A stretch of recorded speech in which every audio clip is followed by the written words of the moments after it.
দেখো বন্ধুরা, আজকে একটু আলুর বড়া করব। তো দেখো সব কিছু গুছিয়ে নিয়েছি আমি। তো দেখো আমি কি করে বানাই। তো দেখো এই যে মশলাগুলো দিয়ে দিচ্ছি। এই যে আমি এখানে একটু লঙ্কার গুঁড়ো নিয়েছি, হলুদ, চিনি, কালো জিরা, একটু গরম মশলা, নুন, আর হচ্ছে কি একটু ধনের জিরার গুঁড়া, এগুলো সব দিয়ে দিচ্ছি। যে একটু পেঁয়াজ, লঙ্কা কুচি আর ধনে পাতাও দিয়ে দিলাম। এখানে নিয়েছি একটু চালের গুঁড়ো, আর নিয়েছি একটু কর্নফ্লাওয়ার। এবার ভালো করে আমি এগুলোকে মেখে নেব।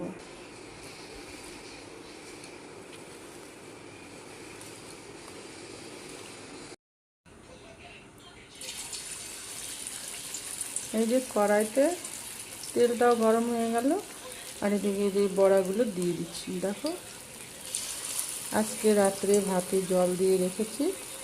তো আজকে ভেবেছি যে কি দিয়ে ভাত খাবো। তো ওর বাবা বলেছিল যে ডালের বড়া করতে, তার ডালের বড়া করব। আমি সেই ডাল ভিজাতে ভুলে গেছি।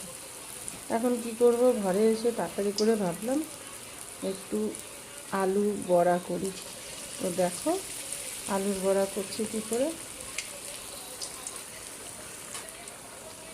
দেখো সর্ষের তেল দিয়ে আমি ভেজেছি। আমার আজকে ঘরে সাদা তেল ছিল না, তাই। কিন্তু তোমরা সাদা তেল দিয়ে ভাজবে, তো দেখতেও সুন্দর লাগবে।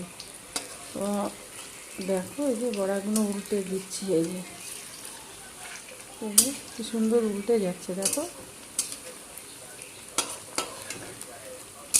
উল্টাচ্ছে না কেন, কি সুন্দর উল্টে গেছে। এক পিঠ দেখো কি সুন্দর হয়ে গেছে। এবার আরেক পিঠ যে উল্টে উল্টে দিই, একটু উল্টে দিই।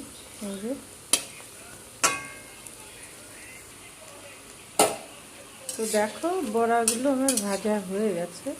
এই কথা এবার আমি একটু উঠিয়ে নিচ্ছি। এই যে একদম পুরো লাল লাল করে ভেজে নিলাম। দেখো কি সুন্দর করে ভেজে নিয়েছি।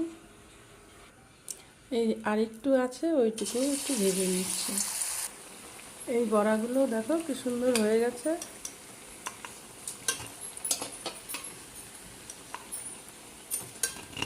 হে হে হে হে পড়ে গেল, লাগছে। দুটো শুকনো লঙ্কাও ভেজে নেব। পান্তা ভাত দিয়ে, বড়া দিয়ে